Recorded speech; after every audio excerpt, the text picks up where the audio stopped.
Hey guys, welcome to my channel. My name is Ndeye10. If you are tuned in today's video is a little different. Now, you'll see Sephora hauls, Ulta hauls, makeup hauls all over YouTube, and I myself have done a lot. But one of the things that I feel like I want to talk about more that I don't see a lot of people talking about are the makeup products that they try that don't work, that they have to return. Now, for me personally, I love when a store has a good return policy, because if I don't like something, especially after spending my hard-earned coin, I want to make sure that I can either get it back or exchange it for something else. So in today's video, I'm going to be talking to you about all the products that I have bought that I have to take back, and I'll let you know why as well. So if you are interested, make sure you go ahead and give this video a big thumbs up and subscribe to my channel. Without further ado, let's go ahead and get into the video. Alright, so I have my list of things on my phone, and guys, when I'm telling y'all I went all the way back down to like my first purchase in 2015. If you have a Sephora sign-in, basically you can see your purchase history, and I went back and I looked at everything and I came up with and figured out what it was that I returned, and I kind of set them up into different categories. So one of the first things that I took back were all of the Sephora face masks. So I went to Sephora one day and I was like, let me get some of these face masks in order. I think I wanted to hit like 100 rouge points or something like that. This is when I first started buying makeup. And then I got home and I thought about it, and I'm like, yo, I am so scared to put anything on my face if I'm not sure of how it's going to work, because my skin is so sensitive that I didn't even try the mask. I literally just went and took them back because I was so nervous. So I wonder if I should go back and try them and see how it works. The next thing is gonna also be a body product, and that is the Huda Nymph Glow. I'm gonna try to put pictures on the side so that you guys can see it as well. So the Huda Nymph Glow I actually did in a recent haul, and the reason why I had to take it back is because it was literally so hard to rub that product onto my skin. I'm the type of person, I'm all for convenience. So if it works and if I could put it on and it's easy, I'm all for it. But that product was just super hard to blend out. The shade was beautiful, the glitter in it was beautiful. I loved the product, the look of it itself, but I just could not get over the fact that in order for me to rub it on, I didn't know what I needed to do, because whether I used the fancy brush or my hands, it was just a hassle. I have heard some people saying or showing that they use tanning gloves, but I mean, I don't tan. So I was just like, all right, let me return this. As far as face products or complexion, there are a few things here on my list. Now, the very first concealer that I ever bought was the NARS Creamy Radiant Concealer. And I had to return it, not because of the product itself, but because of the shade. So when I went to, I believe I went to a Sephora, and it was on 34th Street. And this is before I knew how to match myself. This is before I knew how to put on foundation. And some worker told me to get Amons. Sis, when I was applying the concealer, literally as I'm putting it on, I'm like, why is it gray? Jackie didn't say it would be gray. Why is it gray? Like, I was really stressing out. Me and my roommate at the time also were just struggling. This is when we were in college. So I had to go back and match myself, and then I got a deeper shade, which is hazelnut. And now I kind of want to try cocoa, because now that I'm getting better at makeup, I feel like hazelnut is also a little too light. So that was the first complexion product that I had to return. Next is going to be the ABH Contour Kit.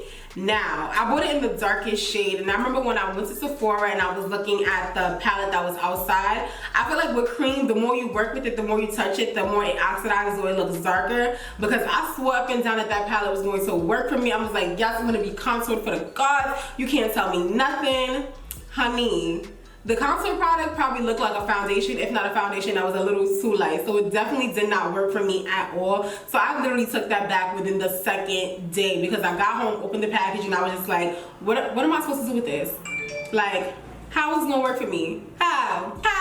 Another foundation was the Kat Von D Lock-It Foundation. Now, I do believe I have pictures archived on my Instagram that I will put here of me using it. But what I come to the conclusion of, most of the foundations that I'm gonna mention here, the reason why they don't work is because of the undertone. So the Kat Von D Lock-It Foundation, just for me, was extremely gray, could not work with it. And it was super thick, it was really smelly, like it wasn't the best for me. I liked it at first, but the better I got at makeup, the more I realized, honey, this is not working for you. You need to put it away.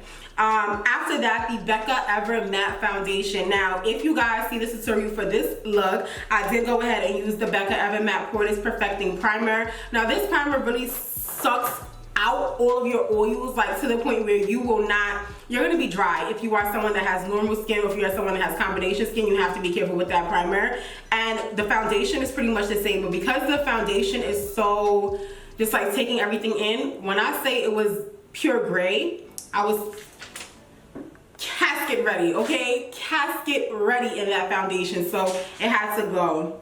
For some reason, Makeup Forever foundations never work for me, and I haven't tried any of the newer ones that they've come out with, but I had to return both the stick foundation and the actual foundation itself, like the liquid, just because the undertones were a little off. So low-key, when Rihanna threw shade at them and was like, "Oh, your undertones are gray or yellow," or something that she said, I low-key chuckled because I'm like, damn, everyone that I've tried is.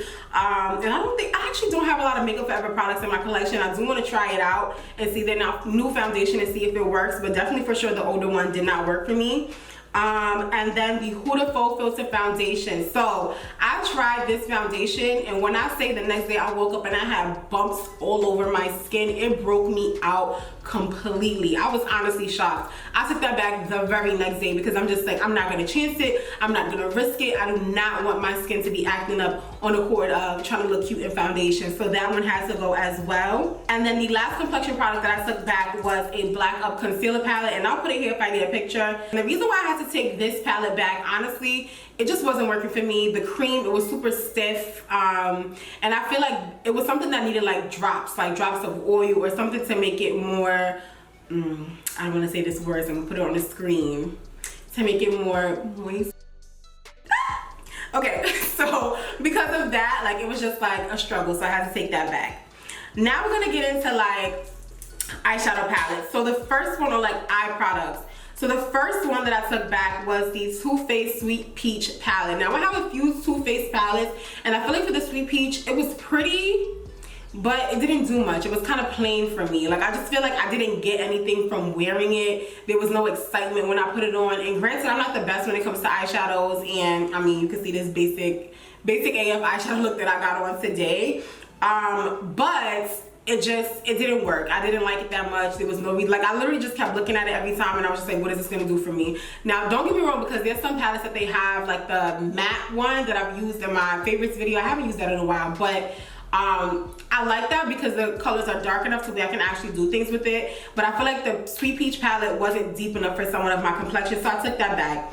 Next is going to be the Sephora liner. Now, for me personally, I am very particular when it comes to liners, just for the simple fact that if your liner is not dark enough and you are someone of a deep complexion, it's gonna look gray. It's not gonna really look like a liner. It's not gonna do much.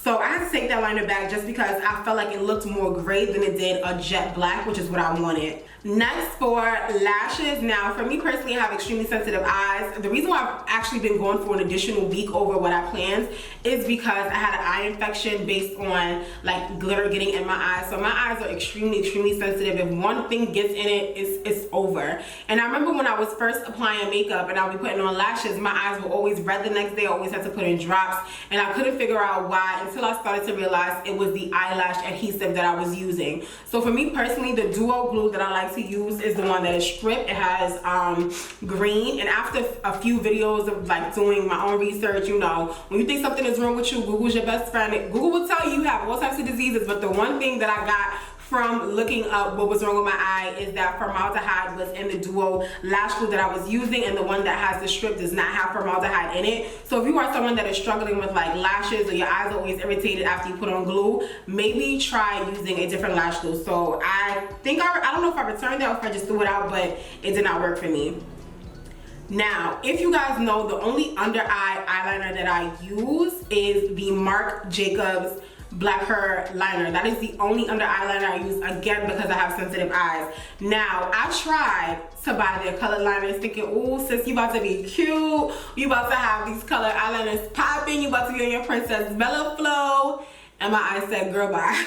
Like, throw the liners away. Like, I literally had to go and return them all because my eye again became extremely irritated and it was not a good look. So if you're ever wondering why I don't ever do extra stuff underneath my eyes, sis, I can't. Unless y'all want my eyeballs to fall out, I can't, okay? Next, this mascara was so hyped up. I was like, oh, I'm about to look, I have on lashes. And recently, my opinion on mascaras is just the cheaper the better, to be quite honest, because I throw lashes on anyway. So it's almost like, what's the point?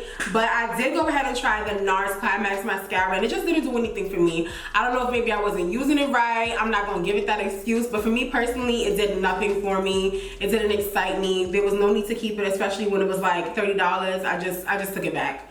Next thing that I tried from Kat Von D, and there's 2 Kat Von D products in this section. One is their white eyeliner. When I say crackle pop, crack, crack, crack, crack, crack, like it cracked so much. I did an eye look and I was just like, what is this? Like, I honestly wanted to throw it out. I was so frustrated because I really have been trying to find a white eyeliner that does not crack on my skin, that does not crack when you put it on. And I thought that the Kat Von D one would give me life, but it didn't.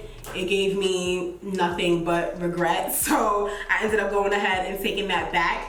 The next product is the Kat Von D Fetish eyeshadow palette, and I think you guys saw this live in my swatches. Just did not swatch the way that it looked in the palette. The palette itself was cracked. Like, it wasn't giving me good feelings, so I just returned it because I was just like, I don't want to use this and get an eye infection on my eye because the products looked like they were swatched. There was just a lot of things off with that one. The next thing is going to be a Benefit Cosmetics Foolproof Brow Powder.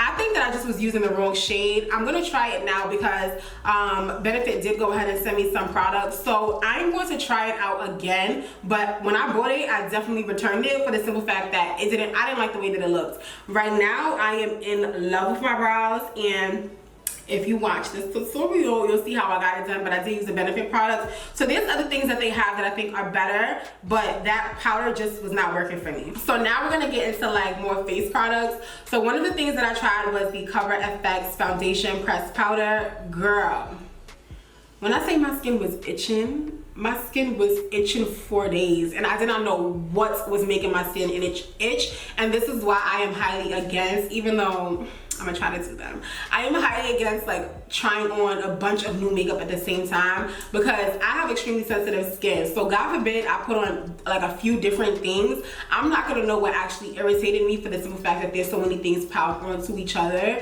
and that can increase my risk of like introducing myself or reintroducing myself to whatever irritated me in the first place. So this powder, literally I tried on a bunch of new things that day and I didn't know what it was, and I stopped using everything except for the powder, and I just noticed my skin was just always super itchy. So I had to return it because I think that there's something in there that I'm allergic to. In this section is gonna be a few fancy things, okay? Y'all know I love fancy, but there's certain times where I try things and it just doesn't work because I literally buy almost everything that they come out with. So everything is not gonna be 100% good for me. It might work for you, but for me, I have to return it and get my coin back. So the first thing is gonna be the Ginger Binge Moscow Mule Highlighter or Blush. So I actually used that for a while. I didn't return it to Sephora. I actually gave it to someone, and I think I can insert a video clip here. But what I started to notice is it was more icy and more cool than it was warm from my skin tone. So I just didn't like the way that looked.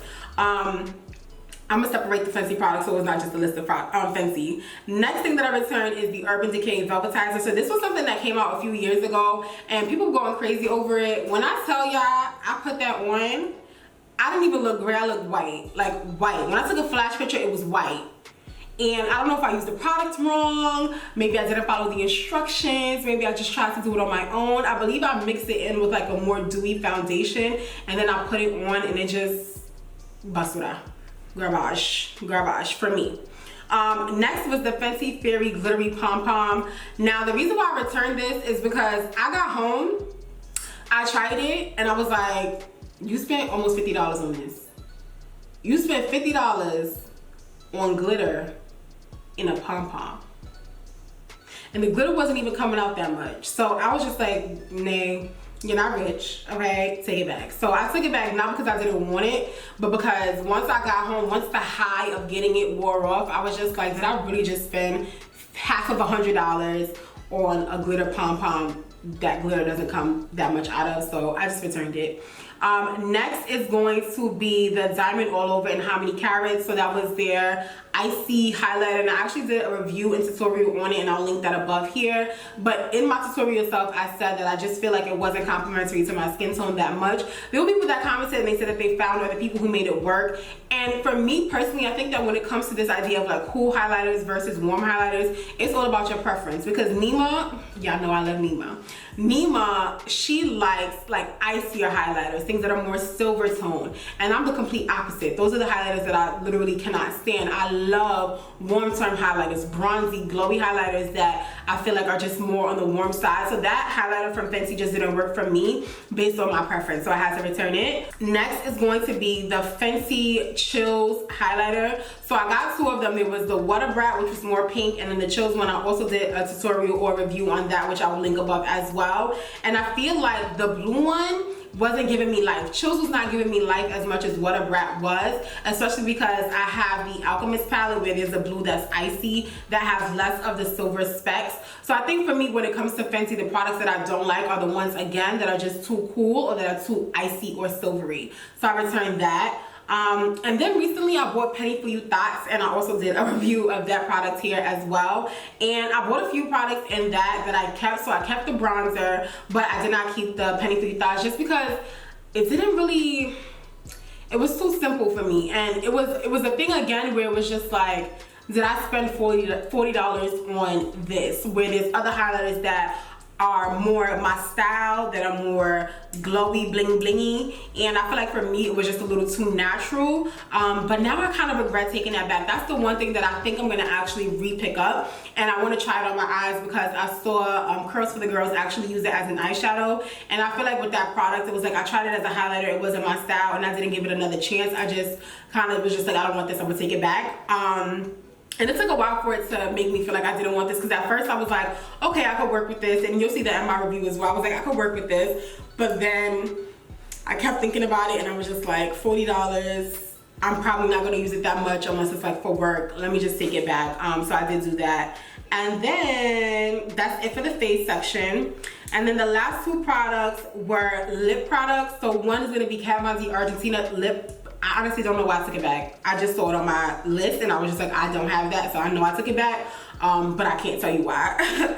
And then the last one is the Paint the Town nude lip pencil set from Sephora, and I think they still have it on sale, but it's definitely like a quarter or a third of the price what it was retailing for when I bought it, and it was horrible. I'm not gonna lie to you guys, like, it was really bad. It didn't have any pigment. I didn't like the way that it felt on my lips. It was just overall not a good look for me, so I took that back as well. Alright guys, so I hope that you enjoyed this video. I feel like we talked so much, well, I talked so much about products that I buy, products that I love, in my favorites video, and I also want to keep it real with you guys and tell you guys the products that don't work for me. And I do want to make the disclaimer that any brand that I mention here, I'm not saying that I don't like the brand or that I don't like anything that they come out with. It's just the particular products that I bought that didn't work for me based on my own preference, what I like, what I don't like, so I have to take it back. If you are someone that buys makeup, I would definitely suggest leaning more towards buying it from brands that you know have a good return policy. So for any products where they're sold in a store like Ulta or Sephora that are indie brands or more so e-commerce, it is easier if you buy it from the actual department store because their return policies allow you to take it back. So that's something that I would also advise you of. Whenever I'm buying makeup, I really do try to get it from a place where I know if this does not work out for me, I can get my makeup, I can get my money back, because we work, okay, and we work hard for our coins. Coins are not easy to come by, so if I buy something, I want to be in love with it and know that my money was well spent, versus just getting it to get it. So that's just me, that's just my tidbit. I hope that you guys enjoyed this video. Make sure you go ahead and give it a big thumbs up and subscribe to my channel if you did. Comment down below and let me know any products that you have to return. Is there anything that I mentioned in here that's like your fave or that you go hard for? Let me know in the comment section down below. I love you guys so much and I can't wait to see you next time. Bye.